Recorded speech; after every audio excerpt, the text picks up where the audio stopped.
ओम नमो नारायणाय।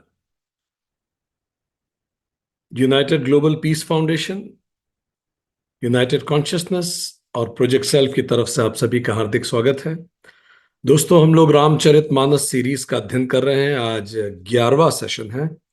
हम लोग बाल कांड पढ़ रहे हैं। हमारा नाम डॉक्टर विक्रांत सिंह तोमर है। आप सभी का स्वागत है। हमने पिछले सेशन में जहां बात समाप्त की थी, वहां से आज हम बात शुरू करेंगे। हमने पिछले सेशन में शिव भगवान शिव जी और पार्वती जी का विवाह पर बात समाप्त हुई थी। और जैसे पुरुष और प्रकृति के विवाह से पूरी सृष्टि आकार लेती है, और वहीं से ये पूरी सृष्टि शुरू होती है, तो राम कथा भी बहुत गहराई से जुड़ी हुई है भगवान शिव और माता पार्वती के विवाह से। राम शब्द का शाब्दिक अर्थ है रमन्ति इति रामः। हमारे अंदर जो अनंत प्रसन्नता है, जो हमारा वास्तविक स्वरूप है, वही राम है। और जब हम शिव जी और पार्वती जी की आपस में संवाद को गहराई से समझते हैं, तो हम अपने अंदर के राम को जागृत करते हैं। जब मूलाधार में अवस्थित पार्वती जी सहस्त्रार के शिव जी तक पहुंचती हैं, तो अपने आप हमारे अंदर राम जागृत हो जाते हैं। तो इसीलिए शिव कथा और राम कथा आपस में बहुत गहराई से जुड़ी हुई है। चलिए, अब इस विवाह उपरांत क्या हुआ और किस प्रकार शिव जी और माता पार्वती में संवाद हुआ, आगे बात शुरू करते हैं। तो जहां तक हमने पिछले सेशन में बात समाप्त की थी, आज उस सेशन के आगे बात शुरू करते हैं। ये दोहा 106 से 111 के बीच में पार्वती जी शिव जी से राम कथा सुनाने का अनुरोध करती हैं। आप ये देखिए कि एक गहरी इच्छा, जब वो सती के रूप में थी और जब वो पार्वती के रूप में आई, एक चीज कॉमन थी, वो इच्छा जानने की। राम कथा को वो उनके अंदर हमेशा से थी। तो अब नए जन्म में भी उन्होंने अपनी यात्रा और उस कथा को आगे सुनने का इच्छा जाहिर की। ये हम सबके साथ है। आज आप सब लोग यहाँ इस सेशन में हैं ही इसी कि कोई राम कथा हम सब की किसी जन्म की अधूरी बाकी थी। हम सब उस कथा को पूरा करने के लिए, नहीं तो हम सबके पास जीवन में करने के लिए कितने सारे काम हैं। हर पल जब आप यहां इन्वेस्ट कर रहे हैं, आपके पास देर इज अपॉर्चुनिटी कॉस्ट। पर आपके अंदर कुछ है जो कथा अधूरी रह गई थी किसी जन्म की, तो हम सब एक साथ इकट्ठे हुए हैं उस जन्मों की, जन्म जन्मांतरों की कथाओं को पूरा करने के लिए। इसीलिए तो हमारा जन्म होता है कि कथाएं पूरी हो। तो चलिए देखते हैं माता पार्वती भगवान शिव जी से क्या पूछते हैं। तुम ही तुम्ह पुनि राम, राम दिन राति, सादर जपहु अनग अराती, रामु सो अवध नरपति, सुत सोई, की अज अगुन अलख गति कोई। हे कामदेव के शत्रु, आप दिन रात आदर पूर्वक राम राम जपा करते हैं। ध्यान दीजिए, याद कीजिए, जो माता सती का प्रश्न था, वही प्रश्न किसी किसी रूप में फिर से सामने है। आप दिन रात आदर पूर्वक राम राम जपते हैं। ये राम वही अयोध्या के राजा के पुत्र हैं, या अजन्मा, निर्गुण, अगोचर कोई और राम है? आपको याद आ रहा है, यही माता सती ने पूछा था। हमें ये सबक माता सिखाना चाहती कि जब तक हम सबक नहीं सीखेंगे, वही प्रश्न बार बार सामने आते हैं। यदि आपके जीवन में वही प्रश्न बार बार सामने आने लगते हैं, इसका मतलब है जीवन कोई सबक है जो सिखाना चाहता है और हम सीखने को तैयार नहीं है। हमेशा उसी परिस्थिति में, हमेशा उसी जगह अगर आके आप अपने आप को पाते हैं। आप में से कितने लोगों को कभी महसूस हुआ कि आपकी लाइफ में एक पैटर्न है, अक्सर आप उसी तरह की सिचुएशन में खुद को पाते हैं? कितने लोगों ने उस पैटर्न को कभी महसूस किया? ये जो पैटर्न है, बार बार जीवन उसी तरह के प्रश्न को सामने क्यों खड़ा करता है? इसका मतलब जीवन कुछ सिखाना चाह रहा है और शायद हम सीखने को तैयार नहीं है, या जीवन सिखाना कुछ और चाह रहा है और हम सीखना कुछ और चाहते हैं। हम कुछ और ही सीख लेते और फिर से उसी प्रश्नों के साथ तैयार हो जाते हैं। कल हम शाम को आइसक्रीम खाने कहीं गए, तो वहां एक छोटी सी बच्ची 10 बलून बेच रही थी। बड़ी इच्छा और आशा से वो हमारे पास आई कि हम उसका वो बलून ले लेंगे। पता नहीं हमारे अंदर क्या हुआ, तो हमने कहा अच्छा ठीक है दे दीजिए। तो हमने उसे बोला कि हम कुछ आपको खिला दें, तो उसने बोला नहीं मुझे खाना नहीं है कुछ। तो पता नहीं अंदर क्या हुआ, और हमने ऐसी इंस्पिरेशन मिली तो हमने उसके 10 बलून खरीद लिए। जब वो 10 बलून खरीद के पैसे लेके गई, वो मुस्कुराई और उसको देख के हमें भी बड़ी खुशी हुई। वो चली गई। थोड़े समय हम आइसक्रीम खा रहे थे, और जब हम फिर खा के जब निकले, तो हमने देखा वो फिर से 10 बलून के साथ खड़ी थी। तो हमें रियलाइज हुआ हम कितने ही खरीद लेंगे, इनके पास फिर से नए 10 बलून आ जाएंगे। यही हमारे साथ होता है। बस बलून के नाम बदलते रहते हैं, हम सब वही 10 बलून लेके खड़े रहते हैं। कभी इस बलून में किसी व्यक्ति का नाम लिखा होता है, किसी चीज का नाम लिखा होता है, वो बलून फूटता है, नया बलून आ जाता है। याद कीजिए जब हम छोटे थे तो कुछ अलग बलून लेके खड़े थे। आज वो सारे बलून फूट चुके हैं, वो सब चीजें मिल चुकी हैं। फिर जब हम इंजीनियरिंग कर रहे थे या पढ़ाई कर रहे थे, तो कुछ अलग 10 बलून थे कि ये हो जाए वो हो जाए। वो बलून भी फूट चुके हैं, वो सब चीजें मिल चुकी हैं। अब फिर से नए 10 बलून हैं। बच्चे बड़े हो जाएं, ये पढ़ लें वो पढ़ लें, जब ये हो जाएगा फिर से 10 नए बलून लेके खड़े हो जाएंगे। विषय बलून नहीं है, विषय कुछ और है। यही माता हमें सिखाना चाहती हैं, इसलिए वो वही प्रश्न फिर से पूछ रही है। पूरी भगवत गीता में वही प्रश्न अर्जुन बार बार पूछता है। चलिए आगे देखते हैं। वो पूछ रही है राम कौन है एक्चुअली। वो अयोध्या के राजा के पुत्र हैं, या कोई अजन्मा है, निर्गुण है, अगोचर है, कौन है। दोहा 108 में माता कहती है, जय नृप तनय त ब्रह्म के मिनारी बिरह मति भोरी, देखी चरित महिमा सुनत भ्रमति बुद्धि अति मोरी। यदि वो राजपुत्र है तो फिर ब्रह्म कैसे, और यदि वो ब्रह्म है तो स्त्री के विरह में इस कदर कैसे रोते हुए फिर रहे थे, ऐसे कैसे परेशान हो गए।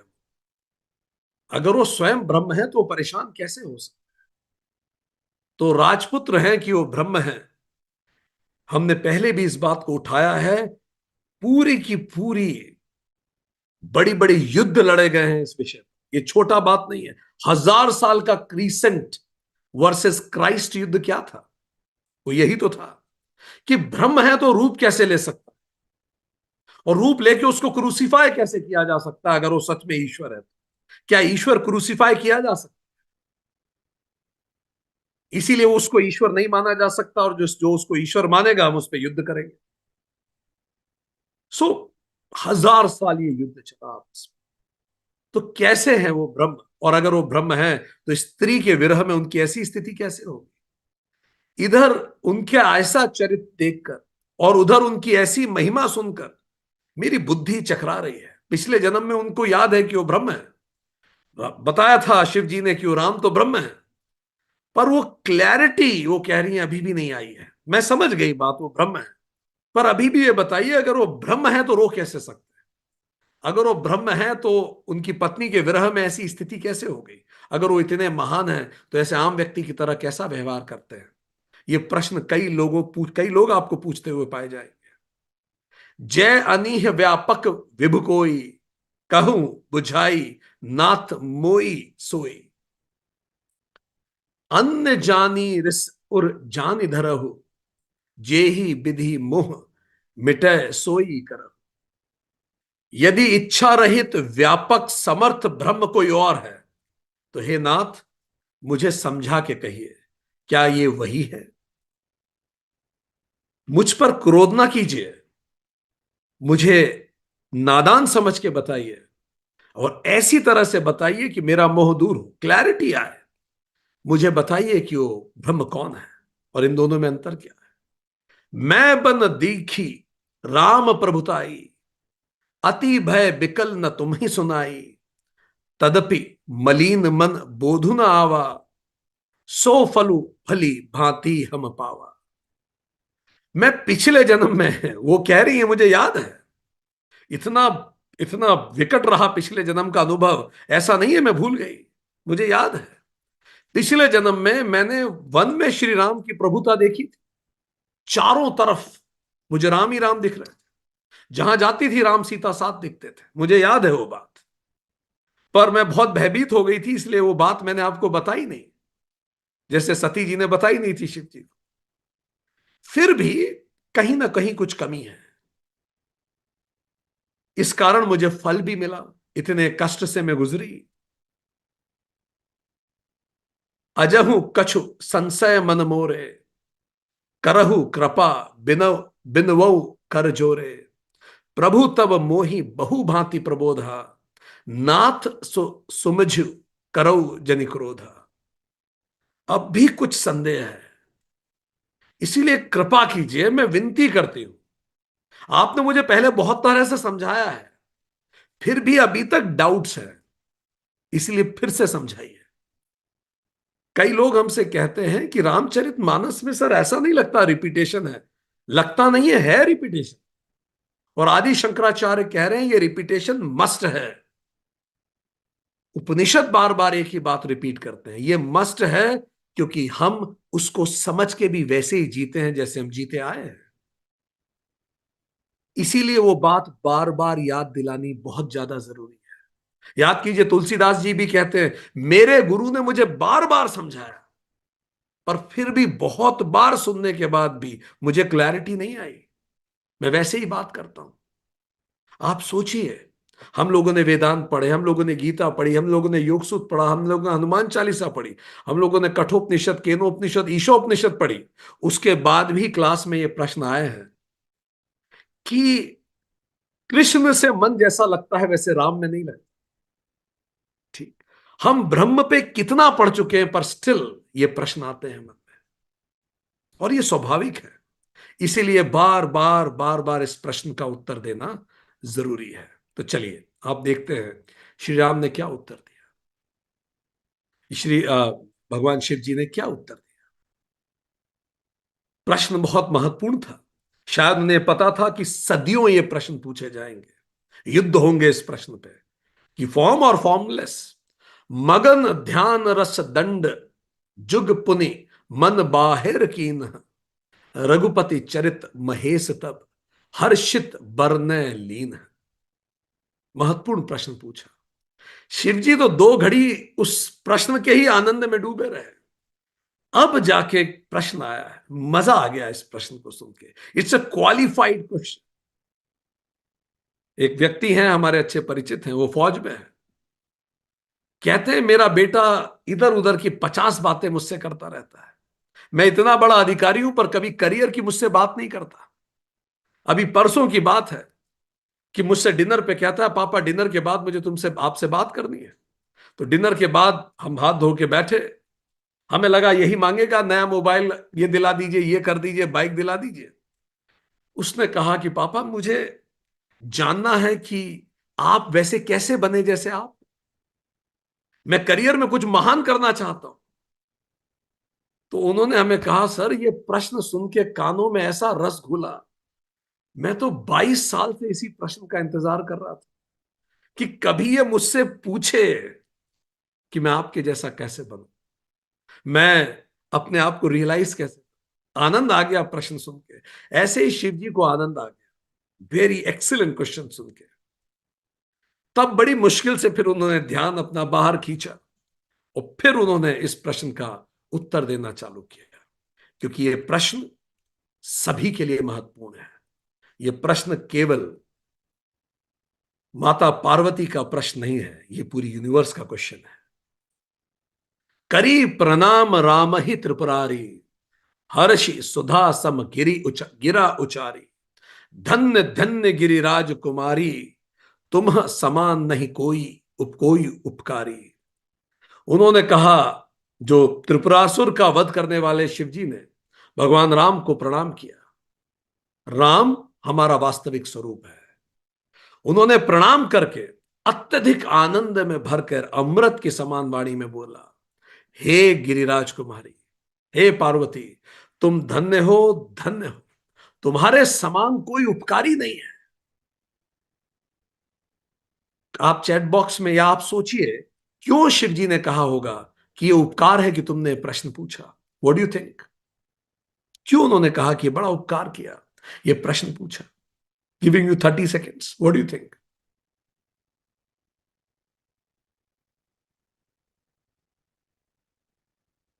शिव जी ने जब वो कहा कि तुम्हारे जैसा कोई उपकार नहीं, बिल्कुल सच बात है। एक तो लोकहित और दूसरा स्वहित। जब आप इन प्रश्नों का उत्तर देते हैं तो प्रश्न का उत्तर फिर से आपके दिमाग में घूमता है। आप सेल्फ रियलाइजेशन के और करीब जाते हैं। आप अपने स्वरूप को फिर से और बेहतर पहचानते हैं। A kind of revision comes to your mind.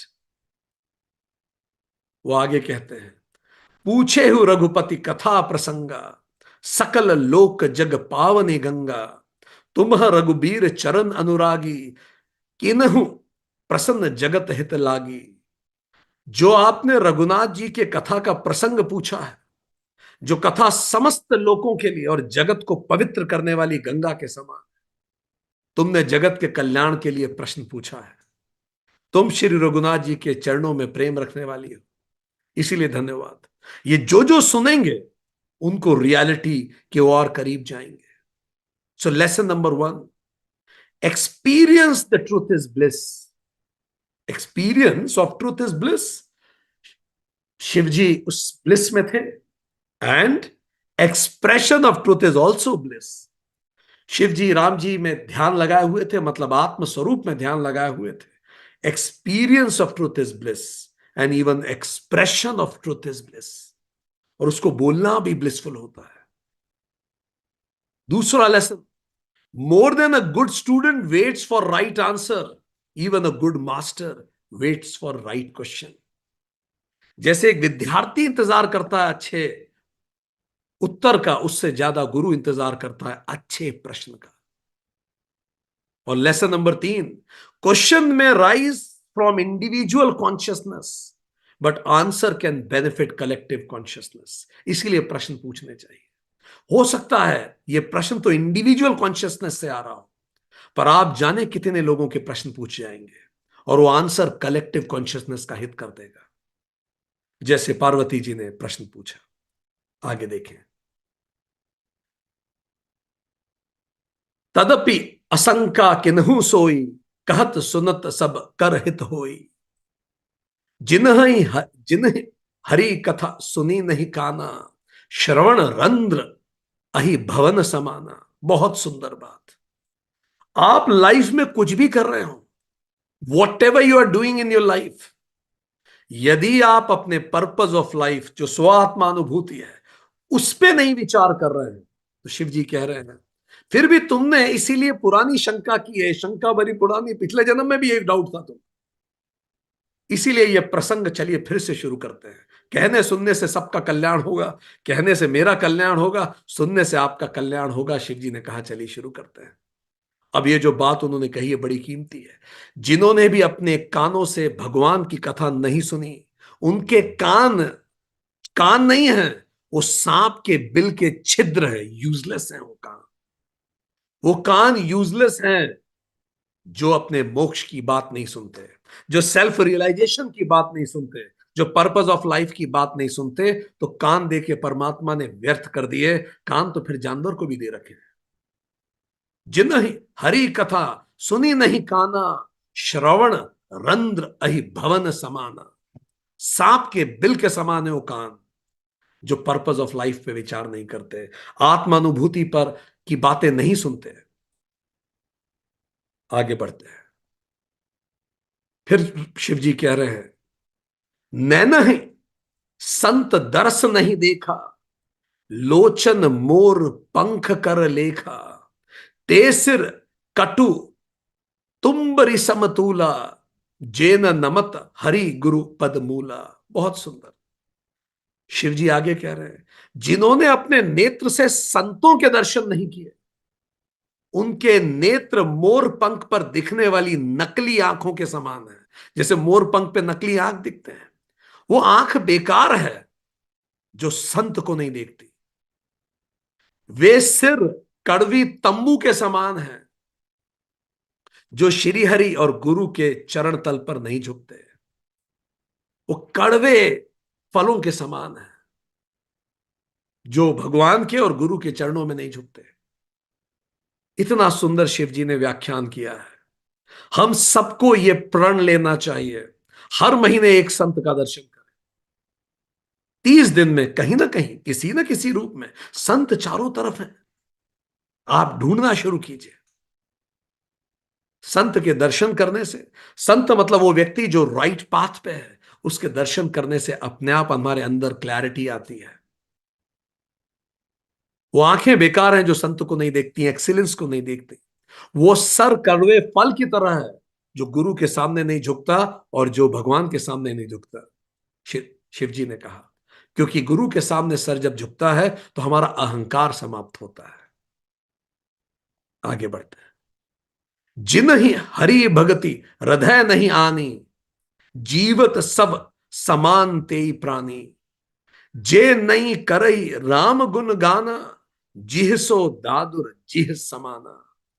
जिन्होंने भगवान की भक्ति को अपने हृदय में स्थान नहीं दिया, वो प्राणी मरे हुए हैं, बस उन्हें मृत डिक्लेयर करना शेष है। People who are not driven for their actual purpose of life, वो जीते जी मुर्दे समान है।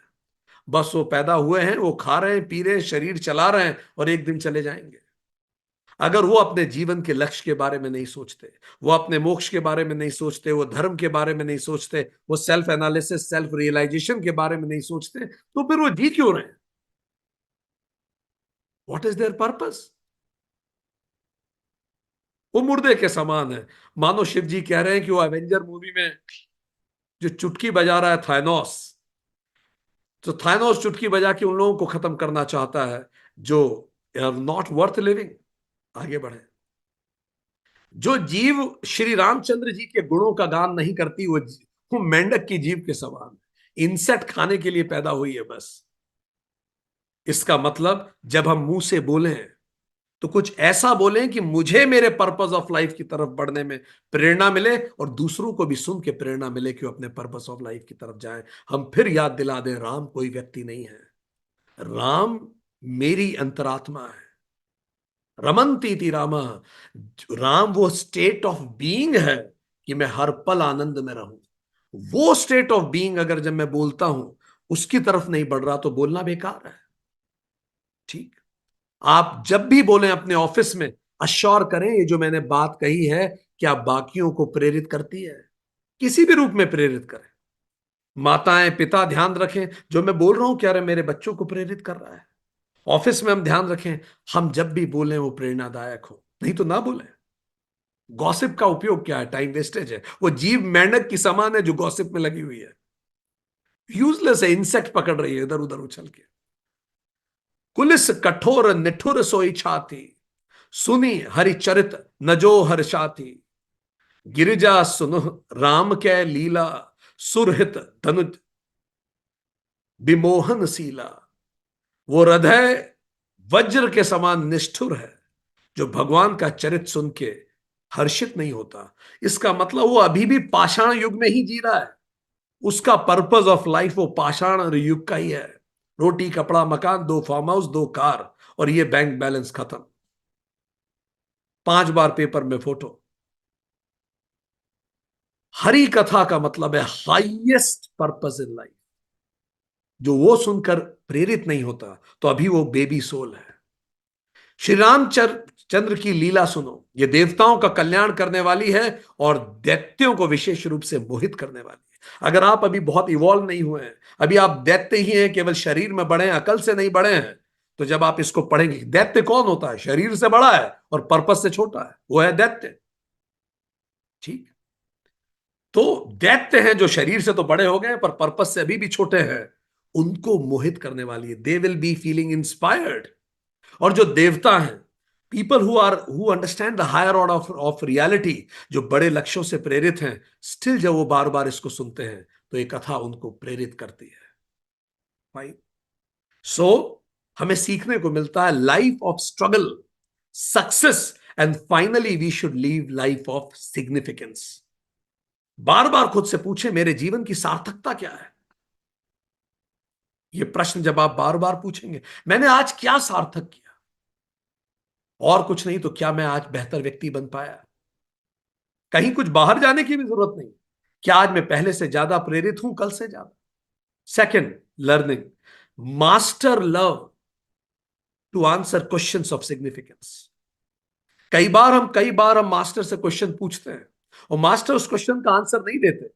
हमेशा यह मत समझिए कि यह प्रश्न का उत्तर उनके पास नहीं है, शायद उस प्रश्न को उत्तर देने योग्य ही नहीं समझते।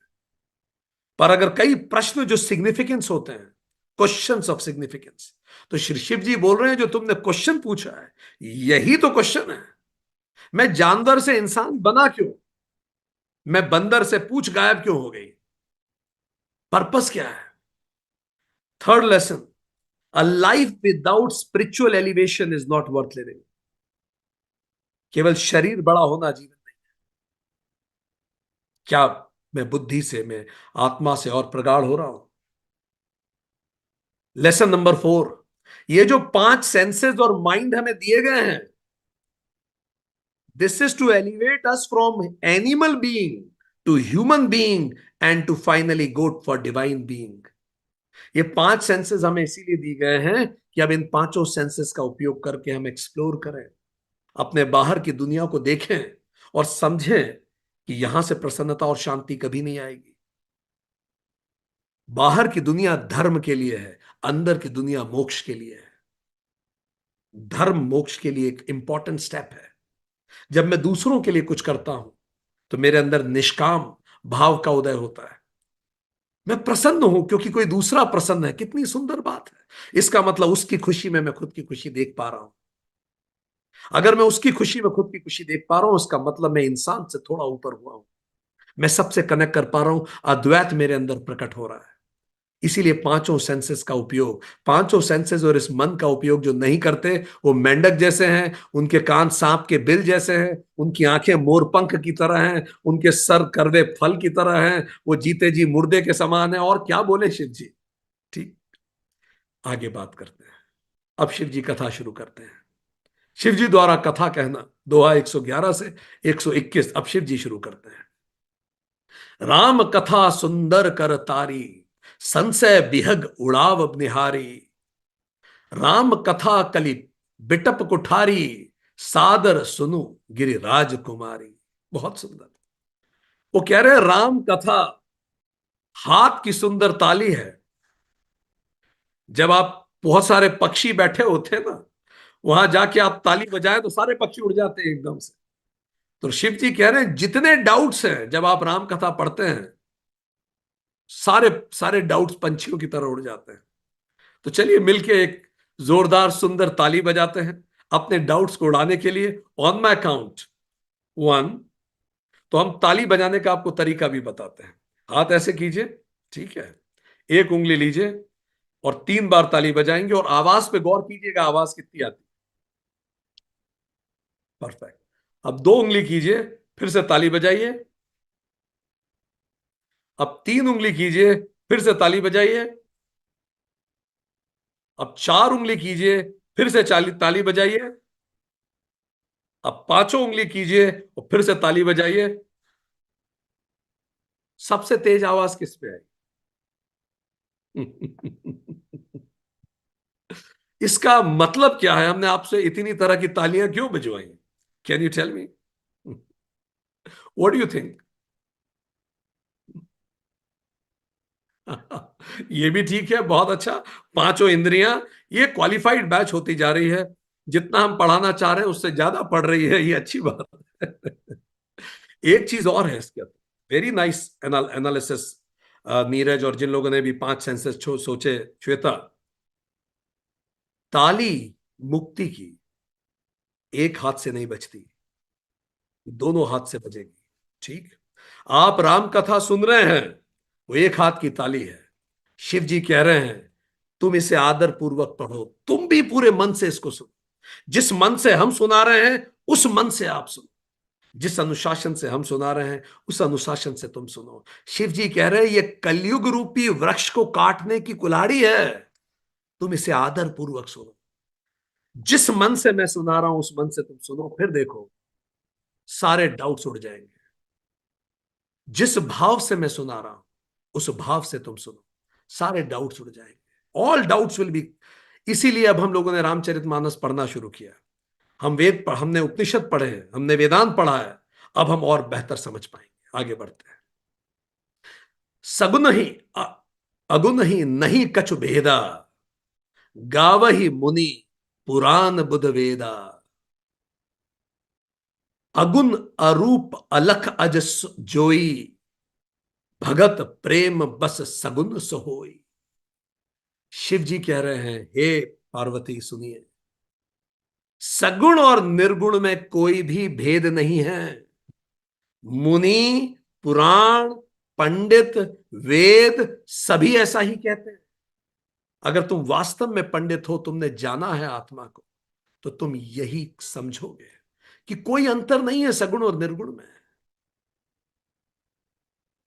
शिव जी आगे कह रहे हैं, जो निर्गुण, अरूप, अलख और अजन्मा है, वही भक्तों के प्रेमवश सगुण हो जाता है।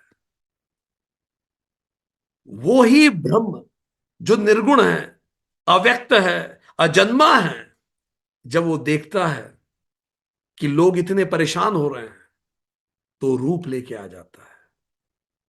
कुछ अंतर नहीं है, वो आता है सगुण रूप में ताकि जी के बता सके। वही भक्तों के प्रेमवश सगुण हो जाता है। ठीक, आप जिसको भी बहुत प्रेम करेंगे, फिर आपको उस व्यक्ति की आवश्यकता भी नहीं बचेगी। कितने लोग जो प्रेम में होते हैं, वो व्यक्ति उनके पास नहीं होता, पर फिर भी मन में दिन भर उसी व्यक्ति से बात करते रहते हैं। दिन भर मन में उसी व्यक्ति से बात करते रहते हो, और आप उनसे पूछें तो कहेंगे हमें ऐसा कभी लगता ही नहीं है वो व्यक्ति पास में नहीं। वो उसके लिए सगुण हो जाता। जो गुण रहित सगुन सोई कैसे, जलु हिम उपल बिलग नहीं जैसे। जासु नाम ब्रह्म तिमिर पतंगा, जेहि किमी कही विमोह प्रसंगा। जो निर्गुण है वो सगुण कैसे है? ये तो अलग अलग बातें हैं, शिव जी ने कहा। ये बिल्कुल वैसा एक जैसी बातें हैं। शिव जी कह रहे हैं, जैसे जल और ओला एक ही बात है, ओनली फॉर्म अलग है, बात तो एक ही है। वो जो ओले गिरते हैं, थोड़ी देर रख लीजिए, वही जल बन जाएगा। वो एक ही है, फॉर्म में वो ओला है, थोड़ी देर हाथ पे रखिए, अपने तप से उसको गर्म कीजिए। एक ओला गिरे आसमान से, उसको हाथ में रखिए, आपके तप की गर्मी से, तप मतलब ताप, थोड़ी देर में वो पानी हो जाएगा, ट्रांसपेरेंट हो जाएगा। उसको और ताप दे दीजिए, थोड़ी देर में वो आप भाष्प बन जाएगा, अदृश्य हो जाएगा। है वही पानी, अंतर कुछ भी नहीं है। जिसका तप गहरा होता है वो जानता है ओला और वाष्प एक ही है, पर जिसमें तप नहीं होता, उसको ओला पानी और वाष्प अलग अलग दिखता है। कितनी गहरी बात और खूबसूरत बात शिव जी कह रहे हैं। ये जो फॉर्म है, यहां अटकते हैं जो समझ नहीं रखते। हम इंजीनियरिंग कॉलेज में पढ़ाने जाते हैं तो लड़के आपस में, लड़के मीन स्टूडेंट, आपस में डिबेट करते हैं कौन सी ब्रांच अच्छी है, मैकेनिकल अच्छा है कि सिविल अच्छा। पर जब हम उसी कंपनी के एमडी से बात करते हैं, उस कंपनी में जब इंजीनियर से बात करते हैं, तो कहते हैं ईसी अच्छी ब्रांच है, ईसी अच्छी है कि सिविल अच्छी है कि इलेक्ट्रिकल अच्छी है। पर जब आप एमडी से बात करेंगे, तो एमडी के लिए सारी ब्रांच एक जैसी है। वो कहता है प्रोडक्ट, घड़ी भी एक प्रोडक्ट है, पेट्रोल भी प्रोडक्ट है, और इंजन भी एक प्रोडक्ट है। तो चेयरमैन ऑफ टाटा इंडस्ट्रीज के लिए टाटा मोटर्स भी प्रोडक्ट है, वो प्रोडक्ट बना रहा है। टाटा केमिकल्स भी प्रोडक्ट बना रहा है, और तनिष्क भी प्रोडक्ट बना रहा है, और टाइटन भी प्रोडक्ट बना रहा है। उसके लिए वो केवल प्रोडक्ट है। आप नीचे बात करते रहें कि ये घड़ी है, ये वो है, वो है, आप चेयरमैन से पूछिए, वो कहेंगे चार प्रोडक्ट है, बात एक ही है। बैलेंस शीट में सब एक जैसे ही दिखते हैं। तो जैसे जैसे आप हायरार्की में ऊपर जाते हैं, आप उनकी टर्मिनोलॉजी से ऊपर उड़ जाते हैं, वो आपके लिए सारे प्रोडक्ट हैं, फर्क नहीं पड़ता। ऐसे ही जैसे जैसे आप स्पिरिचुअली एलिवेट होते हैं, आप सगुण निर्गुण में अंतर नहीं देखते, आप समझते हैं जिसका नाम ब्रह्मरूपी अंधकार को मिटाने के लिए सूर्य है। जब आप नाम बार बार चांट करते हैं, तो नाम श्री राम का आपको रियलाइज कराता है एब्सोल्यूट ट्रुथ। और सारे भ्रम हट जाते हैं। उनके लिए मोह का प्रसंग भी कैसे कहा जाता है, और मोह अपने आप खत्म हो जाता है, कोई मोह बचता ही नहीं है। हमें सीखने को मिलता है अभी जो शिव जी ने कहा, scriptures teaches the concept, masters demonstrate it. इसीलिए मास्टर्स आते हैं। Why see form and formless as one, otherwise see them different. So Shiv ji बता रहे हैं वो रूप एक ही है, पर जो लोग नहीं समझते वो उसको अलग अलग रूप में लेते हैं। पहले भी इस पे बात हुई है, आगे बढ़ते हैं। बिनु पद चलई सुनई बिनु खाना। आप उपनिषद को याद कर लीजिए और इससे पता लगता है कितने महान ज्ञानी तुलसीदास थे। बिनु पद चलई सुनई बिनु खाना, कर बिनु कर्म करई विधि नाना। आनंद रहित सकल रस भोगी, बिनु बानी बकत बड़ जोगी। ब्रह्म बिना पैरों के चलता है, याद आ रहे हैं उपनिषद साहब? ब्रह्म बिना, केन उपनिषद याद कीजिए, ईश, ईशा उपनिषद याद कीजिए। ब्रह्म बिना कान बिना पैर के चलता है, वो बिना कान के सुनता है, और बिना हाथ के ही सारे काम करता है। वो बिना मुंह के, बिना जिह्वा के सारे रसों का आनंद लेता है, और बिना वाणी के ही सबसे योग्य वक्ता है। इसका मतलब ये जो पांचों इंद्रियां चल रही हैं, चल उसी ब्रह्म से रही हैं। याद कीजिए, याद आ रहे हैं उपनिषद आप? इसको हम पढ़ चुके हैं केन उपनिषद में, ईशा उपनिषद में। तन बिनु परस नयन बिनु देखा, ग्रही घ्राण बिनु बास अशेषा। असि सब भांत अलौकिक करनी, महिमा जासु जाय नहीं बरनी। वो बिना त्वचा ही स्पर्श कर लेता है, याद कीजिए केन उपनिषद। वो बिना आंख ही देख लेता है, बिना नाक ही सारी गंध को ग्रहण करता है। उस ब्रह्म की करनी से ही सब कुछ अलौकिक है, उसकी महिमा कहीं नहीं जा सकती। वो ब्रह्म रिफ्लेक्ट होना बंद हुआ तो ये पांचों इंद्रियां खत्म हो जाएंगी। ये पांचों इंद्रियां चलती ही उसी के कारण है। उसकी महिमा हम क्या कहें? शिव जी ने कहा वही ब्रह्म राम रूप लेके आया है, ताकि वो जी के बताए। और यहां रुक के हम याद रखें, वही ब्रह्म हम सबके रूप में आया है। यहां जितने लोग हमें दिख रहे हैं, योगी ब्रह्म है, विनीता ब्रह्म है, श्वेता ब्रह्म है, नरेंद्र ब्रह्म है, सभी ब्रह्म रूप में है। बस अंतर यह है, हम अपने अंदर के ब्रह्म को भूल जाते हैं। और जब जब हम अपने अंदर के ब्रह्म को भूलते हैं, हमें कष्ट होता है, हमें दर्द होता है। और जब जब दर्द हो, आप ध्यान रखें कि अपने अंदर के ब्रह्म को हम भूल गए। दोहा 118, जेहि इमे गावही वेद बुद्धि, जाहि धरहि मुनि ध्यान। सोई दशरथ सुत भगत हित, कौशल पति भगवान।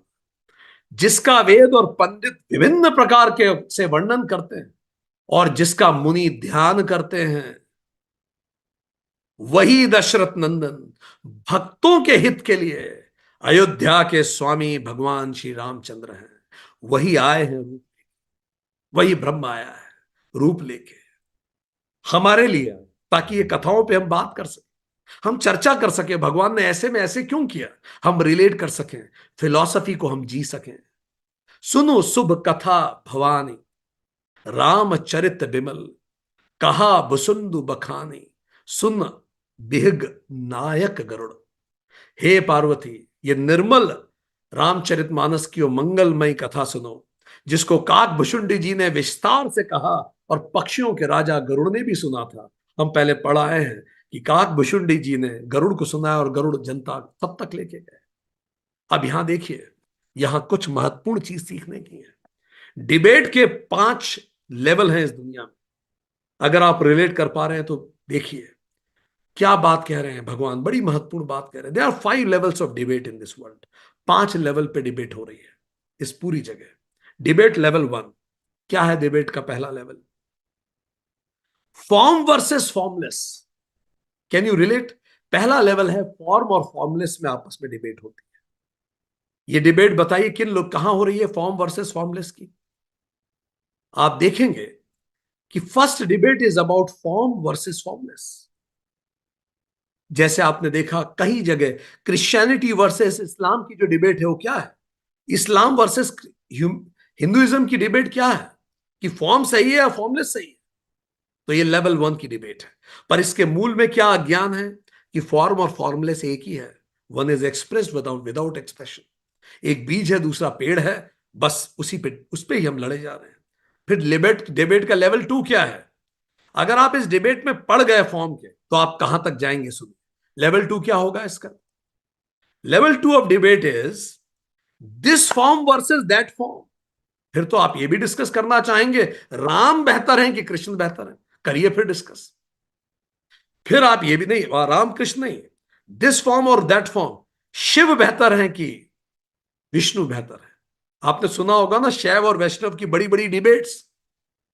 हम ऐसे वैष्णव को जानते हैं जो शिव के नाम से अपसेट हो जाते हैं। आप शिव जी का नाम ले दें, उनको ऐसा लगेगा जैसे पता नहीं क्या हो। हम ऐसे शेवॉइट्स को भी जानते हैं जो वैष्णव की महिमा मंडन करने पे वो क्रोध से सभा छोड़ के चले जाएंगे। अब आप सोचिए, ये लेवल 2 है। ठीक, ये लेवल 2 है। लोग, आप ऐसे, आप जानते हैं ऐसे लोगों को भी। ठीक, वो बहुत अनकंफर्टेबल हो जाएंगे अगर आपने ज्यादा भगवान विष्णु की तारीफ कर दी तो। वो शेवॉइट है, उनको बड़ा अजीब, उनको असुरक्षा हो जाएगी, जैसे शिव जी का अस्तित्व ही खतरे में हो जाएगा। और आप ऐसे भी कई लोगों को जानते हैं कि अगर आप शिव जी की तारीफ कर दें तो उनको ऐसा लगेगा, कई ऐसे वैष्णव को हम जानते हैं, वो बड़े परेशान हो जाएंगे और उनको लगेगा क्या सुन लिया उन्होंने। तो एक ये भी स्तर है। ठीक, आप ऐसे भी लोगों को जानते होंगे। फिर तीसरा लेवल और है इस डिबेट का।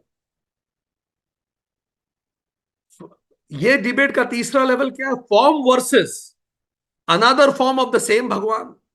अब लोग तो फिर यहां तक जाएंगे, राम या कृष्ण, ठीक, वो एक ही विष्णु के रूप हैं, और उसमें भी चर्चा होगी, नहीं नहीं मैं राम से नहीं कनेक्ट होऊंगा, मैं कृष्ण से कनेक्ट कर पाता हूं। है तो वो एक ही। जब आप फॉर्म की डिबेट में जाएंगे तो आप कहां तक जाएंगे, हम आपको बता रहे हैं। फिर आप एक ही व्यक्ति के दो फॉर्म पे, एक ही भगवान के दो फॉर्म पे आप डिबेट करेंगे, चर्चाएं होंगी। ठीक, नहीं मैं राम मंदिर नहीं जाता, मैं तो कृष्ण का उपासक हूं। नहीं मैं कृष्ण मंदिर नहीं जाता, मैं तो रघुपति राघव सीताराम का ही उपासक हूं। जबकि वो एक ही व्यक्ति के दो रूप। ठीक, ये वैसा है जैसे एक पुलिस वाला है, वो यूनिफॉर्म पहन ले तो क्या अलग व्यक्ति हो जाएगा, सिविल में अलग व्यक्ति हो जाएगा? वो अलग अलग फॉर्म में है। ये डिबेट यहां भी नहीं रुकती, ये डिबेट फिर और आगे जाती है। ये डिबेट वहां तक भी जाती है कि एक ही भगवान की अलग अलग उम्र में, किसी को बाल गोपाल पसंद है, किसी को बांके बिहारी पसंद है। ठीक है, वही भगवान है, उसमें भी चर्चा है। नहीं नहीं वो रूप नहीं, किसी को पसंद है द्वारकाधीश, किसी को पसंद है वो कुरुक्षेत्र में गीता बोलने वाले। कौन से कृष्ण? फिर डिबेट फिर वहां तक भी जाएगी। ठीक, बाल गोपाल ही चाहिए, नहीं नहीं नहीं वो वाले कृष्ण नहीं, ये वाले कृष्ण। अभी आप क्या कर लेंगे? फॉर्म की डिबेट तो बड़ी गहरी जाएगी, और इस पे लोग नाराज हो जाते हैं। फिर आखिरी डिबेट वहां भी जा सकती है कि भाई अब किस रूप में पूजा करना है। सखी भाव में पूजा करना है, मित्र भाव में पूजा करना है। लोग अलग अलग भाव में पूजा करते हैं। कृष्ण तो मेरे दोस्त हैं, तो दूसरा नाराज हो जाएगा, ऐसे कैसे दोस्त हो गए, भाई वो भगवान है, ये क्या तरीका है, दोस्त बना लिया। ठीक, फिर सखी भाव अलग है, दोस्ती का भाव अलग है, मित्र भाव अलग है। फिर कई भगवान को बच्चे की तरह प्रेम करते हैं। ठीक, पुत्र भाव है, पिता भाव है, अलग अलग भाव है। और उसमें भी चर्चा होगी कि नहीं भगवान पिता है कि पुत्र है, कर लीजिए विवाद उसमें। I have seen people arguing about it. तो हम आपको ये कहना चाह रहे हैं कि ये फॉर्म की डिबेट आप कहां रोकेंगे? फिर जाके फिर एक लेवल और लीजिए आप इस, पूजा पद्धति किस रूप में होनी चाहिए, फॉर्म ऑफ वर्शिप किस रूप में होनी चाहिए। तो भगवान शिव इन सब पे पूर्ण पूर्ण विराम लगा रहे हैं। वो कह रहे हैं भाई ये पानी और ओस की बात है, कहां लगे हो, क्या बातें कर रहे हो, what are you talking about, it's just like water vapour. तो ये धार्मिक बहस का ये पूरा पिरामिड, कर लीजिए आप किस प्रकार की बहस करना चाहते हैं, पर ये सारी बहस पूरी ही निर्मूल है। रूप बनाम निराकार की पहला क्या है, ब्रह्म या रूप। हमने बताया क्रिश्चियनिटी, इस्लाम, हिंदुइज्म, इस पे लड़ाई चलती रहे। दूसरा ये रूप वो रूप, वैष्णव या शैव। फिर अवतार बनाम अवतार, कृष्ण वर्सेस राम।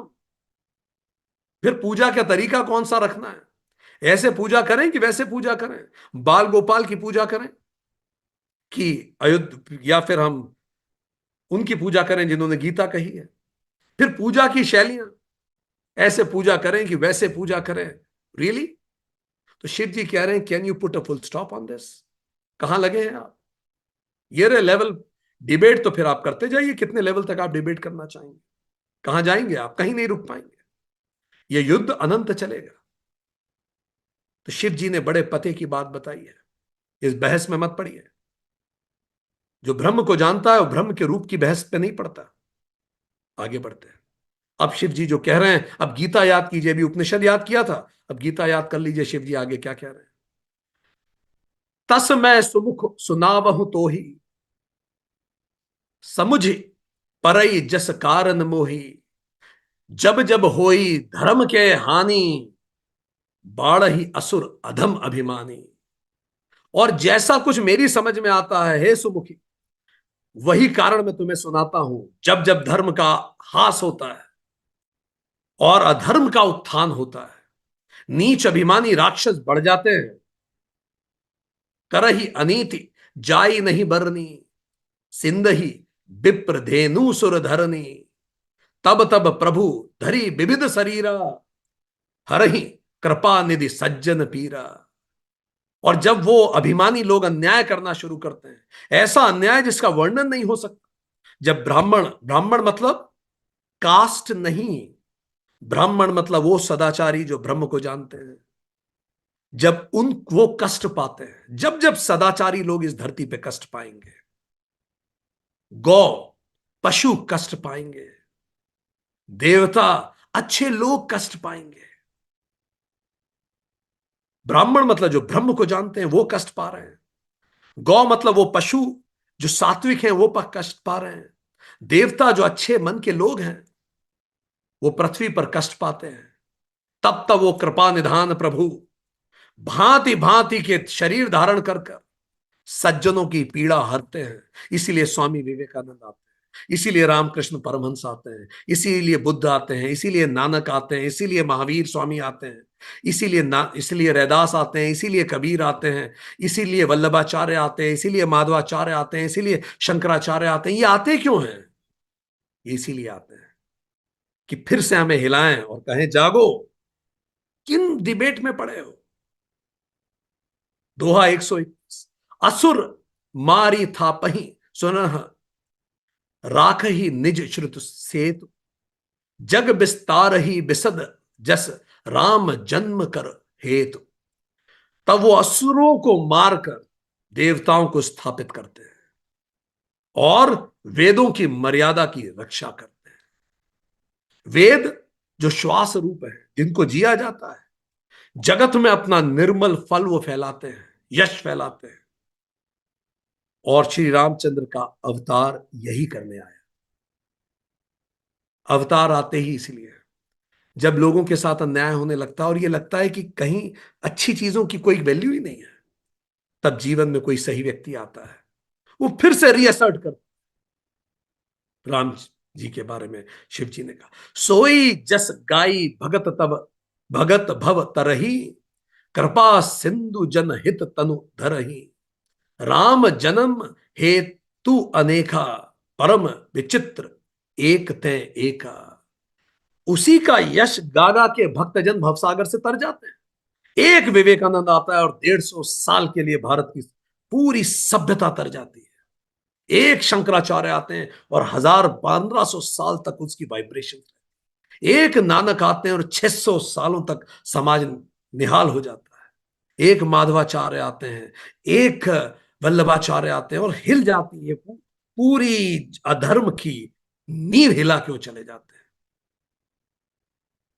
और उनका नाम लेके, उनकी पढ़ाई हुई चीजों को वो जिस तरह से जिए, उसको देख के भक्तजन भव सागर तक तर जाते हैं। कृपा सागर भगवान भक्तों के हित के लिए शरीर धारण करते हैं। रामचंद्र जी के जन्म लेने के बहुत सारे कारण हैं, शिव जी ने कहा। अब मैं कितने कारण तुम्हें बताऊं पार्वती? न केवल तुम्हारे हित के लिए, हम सबके हित के लिए भगवान आते हैं, वो जी के जाते हैं। आज बताइए, भगवान इस धरती पे आए भारत की, आज हजारों साल बीत गए, चैट जीपीटी आ गया, आर्टिफिशियल इंटेलिजेंस आ गया, फिर भी राम कथा कही जा रही है। जो चौपालों में कही गई, पेड़ों के नीचे बैठ के कही गई, आज देखिए जूम पे कही जा रही है। आज एआई के जमाने में राम कथा कही जा रही है। जो चौपालों में हम बैठ के सुनते थे एक जमाने में, आज हम अमेरिका में, लंदन में, अफ्रीका में बैठ के कथा सुनते हैं। आज इस क्लास में 3-4 महाद्वीप के लोग एक साथ बैठ के सुन वही पुरातन कथा रहे हैं, वही राम कथा। वाइब्रेशंस होती है, हर पीढ़ी को सुननी चाहिए, हर पीढ़ी को कहनी चाहिए, ताकि हमारे अंदर राम का जन्म हो सके। और शिव जी ने कहा बड़ी कथाएं हैं, केवल एक कारण नहीं होता। अब देखिए, जब मोदी जी कहीं विजिट करते हैं तो बहुत सारे उद्घाटन उनसे करवा लिए जाते हैं, ये भी उद्घाटन कर दीजिए, वो भी कर दीजिए, वो भी कर दीजिए। जब प्रधानमंत्री आते हैं तो बहुत सारे काम एक साथ क्लियर होते हैं। तो शिव जी कह रहे हैं केवल हित ही नहीं है, बहुत कथाएं हैं, बहुत सारी दशाएं एक साथ बनती हैं, तब एक अवतार पैदा होता है। सदियों इंतजार करते हैं, तब एक अवतार आता है। हम सब निहाल हो जाते हैं कि हम उस अवतार के युग में पैदा हुए। तो कौन सी ऐसी कथा है, शिव जी बता रहे हैं। तो शिव जी कह रहे हैं कि एक कथा तो ऐसी है, बहुत सारे कारण हैं भगवान के आने के। एक कारण तो यह है कि सबका हित हो, पर और कई कारण हैं। वो कहते हैं कि इस कल्प में कई कारण हैं। ये जो अवतार हुआ, इसके कई कारण हैं, शिव जी ने कहा। और भगवान ने उन कई कारणों के कारण आके पवित्र लीलाएं की। तो पहला कारण क्या है? तो पहला कारण है जय और विजय। दो प्यारे द्वारपाल थे। बड़ी सुंदर कहानी है ये, पूरे मन से सुनिए, अपने बच्चों को सुनाइए। आज रात को अगर बच्चे छोटे हैं, जब वो सोए तो उन्हें सुनाइए, ठीक। और बच्चे बड़े हैं तो भी उन्हें सुनाइए, क्योंकि हम तो आपको सुना ही रहे हैं। अपने ऑफिस में अपने सबॉर्डिनेट्स को सुनाइए, अपनी टीम को सुनाइए। ये सुंदर कथा, बहुत सिखाने वाली ये कथा है। शिव जी कह रहे हैं कई कारण होते हैं कि अवतार आते हैं, उनमें से एक कारण मैं तुम्हें बताता हूं पार्वती। जय विजय भगवान विष्णु के दो द्वारपाल थे, परम भक्त, बैकुंठ के द्वारपाल। उनका कार्य यह सुनिश्चित करना था कि केवल योग्य व्यक्ति ही भगवान से मिल सकता। इसका मतलब समझिए कि जय और विजय ओएसडी थे, चेयरमैन या प्रधानमंत्री ऑफिस के ऑफिसर ऑन स्पेशल ड्यूटी थे। उनका काम यह था, एक एग्जाम्पल, आज के कलयुग का एग्जाम्पल, उनका काम यह था कि सही व्यक्ति ही भगवान विष्णु से वही धाम में प्रवेश करे। और वो अपने प्रभु को इतना प्रेम करते थे, इतना निष्ठावान थे, दोनों समर्पित थे। एक दिन क्या हुआ, सनक आदि ऋषि आए, सनक, सनंदन, सनातन और सनत कुमार, जिनसे बड़ा बैरागी धरती में कोई नहीं था, जिससे बड़ा नारायण को जानने वाला और कोई नहीं था। नारायण कौन होते हैं? नारायणाम आयण। नारायण को जानने का मतलब क्या है? जो हमेशा याद रखे उसी से आए हैं, उसी में लौट जाना। ये जगत प्रपंच तो बीच का ट्रांसिट है, क्यों इसको इतनी गंभीरता से लेना? जो ये बात कभी ना भूले वो नारायण को जानता है। तो सनत, सनातन, सनातन और सनत कुमार, ये चारों ऋषि जो ब्रह्मा जी के मानस पुत्र थे, वो बैकुंठ पे पहुंचे। बैकुंठ में तो रहते ही थे, इतने ज्ञानी थे वो बैकुंठ में पहुंचे। बैकुंठ का मतलब क्या? मोक्ष। वो तो जीवित मोक्ष में थे, वो तो जीवन मुक्त थे चारों। वो चारों जीवन मुक्त पहुंचे। वो शुद्ध थे, निर्मल थे, और बच्चों छोटे से थे। वो भगवान से मिलना चाहते थे, पर जय विजय नहीं समझ पाए। उन्होंने रोक दिया कि नहीं, आप नहीं मिल सकते, आप योग्य नहीं हैं नारायण से मिलने। जो दिन रात नारायण को जीता है, उसको रोक दिया। जब रोक दिया, कहा कि आपकी योग्यता पे संदेह है। और जब रास्ता रोका गया उसके द्वारा जो योग्य नहीं था, तो जो सनत सनातन ऋषि थे, उनको यह महसूस हुआ कि यह द्वारपाल उचित नहीं है भगवान के लिए, यह तो गलत रिक्रूटमेंट हो गया, पर्पज ही लॉस हो गया। तो उन्होंने कहा कि मूर्ख, हम तो भगवान में ही बसते हैं, हमारी गति कहीं रुकती है, हम तो नारायण में ही बसते। पर अगर तुम हमारा रास्ता रोकते हो, इसका मतलब ना तुम नारायण को जानते हो, ना नारायण के भक्तों को समझ पाते हो। भगवान का स्वरूप परम शांतमय है, और तुम्हारा स्वरूप भी वैसा ही होना चाहिए। क्यों? क्योंकि तुम नारायण के द्वारपाल हो। सबसे पहले व्यक्ति तुमसे मिलता है। You should be replica of God himself. देखो भगवान का स्वरूप कितना निर्मल है, और तुम्हारा स्वरूप देखो, तुम एरोगेंट हो। तब उन्होंने कहा, तुम यहां रहने योग्य नहीं हो, तुम में अहंकार आ गया है, इसीलिए अहंकार का तो बैकुंठ में वास हो ही नहीं सकता। और उन्होंने उन्हें कहा कि जाओ, तुम 3 बार तुम जाओ और धरती पे जन्म लो, तुम भगवान से दूर हो जाओ, तुम पाप योनि में जाओ और अपने पापों के फल भुगतो, सीखो अपने अहंकार को खत्म कर। जैसे ही उन्होंने ये कहा, उनकी आवाज की वाइब्रेशन सुन के जय विजय सच में घबरा गए। उन्होंने कहा कि हमें माफ कर दीजिए। उन्होंने कहा कि नहीं, तुम धरती पर जन्म लेके साधारण शरीर धारण करोगे। अब जब इस प्रकार का श्राप उन्हें मिल गया, तब वो घबरा गए। वो दौड़े भगवान विष्णु की तरफ। भगवान विष्णु को कहा कि अब कुछ कृपा करें, ये तो गड़बड़ हो गई। तो विष्णु जी जैसे ही द्वार पे आए, स्वयं नारायण खड़े थे। ऋषि तो वैसे ही शांत थे। और जय विजय ने अपने अभिमान को स्वीकार किया कि हमसे गलती हुई, कृपा करें, कुछ रास्ता निकालें। पर ऋषियों का शाप तो स्थायी था, उसे बदला नहीं जा सकता था। तो विष्णु जी ने उन्हें 2 विकल्प दिए। 2 विकल्प दिए। उन्होंने कहा, सनत कुमारों ने कहा कि अगर भगवान चाहें तो ये हमारा श्राप निष्फल कर दें। पर भगवान तो अपने भक्तों का आदर हमेशा रखते हैं।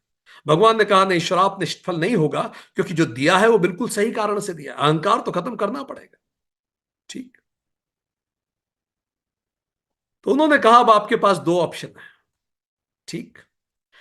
या तो 7 जन्म तक मेरे भक्त बन के धरती पे पैदा हो जाओ, ऐसे कर लो। या फिर 3 जन्मों तक मेरे शत्रु बन के धरती पर रहो। What a wonderful creative idea. तो 2 ऑप्शन उन्हें दिए गए, तीनों को, दोनों को, जय विजय को।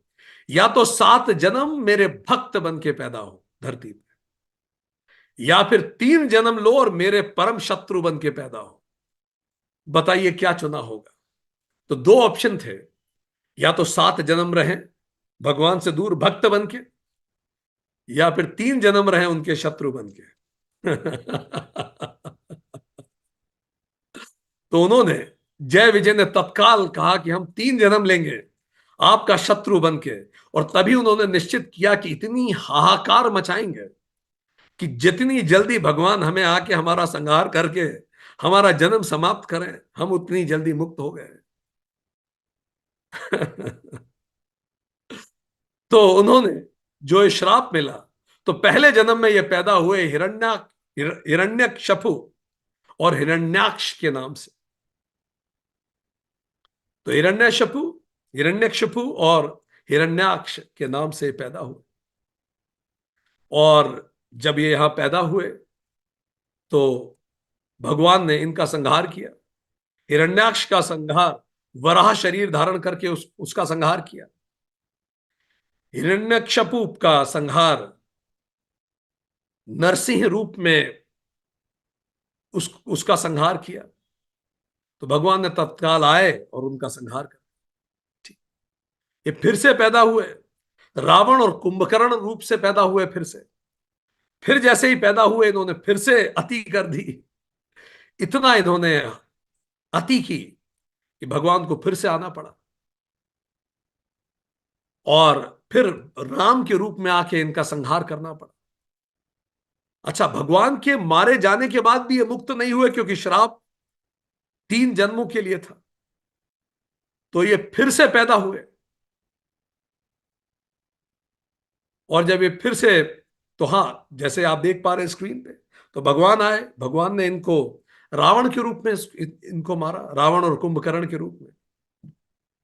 और जो कश्यप और अदिति थे, वो दशरथ और कौशल्या के रूप में धरती पे पैदा हुए। कश्यप ऋषि और अदिति जिनकी हम सब संतान हैं। तो वो स्वयं कश्यप ऋषि दशरथ रूप में पैदा हुए। अदिति जो देवताओं की माता हैं, वो कौशल्या रूप में पैदा हुई, और फिर उन्हीं के गर्भ से भगवान राम का जन्म हुआ। और अंतिम तीसरे जन्म में फिर वो शिशुपाल और दंतवक्र बने। इसीलिए वो इतनी इतने अपशब्द बोल रहे थे कृष्ण जी को, ताकि कृष्ण जी आए और तत्काल संहार करें, बिल्कुल इंतजार ही ना करें, और तत्काल संहार कर सके। तो भगवान आए और उन्होंने कृष्ण रूप में इनका संहार किया। तो ये कथा बताती है। अब जल्दी से चैट बॉक्स में लिखिए, आप क्या सीखे इस कथा से, जो जय और विजय की कथा है। और भगवान ने जब इनका तीनों जन्म में संहार किया, उनका अहंकार समाप्त हुआ, और वो फिर से वापस पहुंचे बैकुंठ में।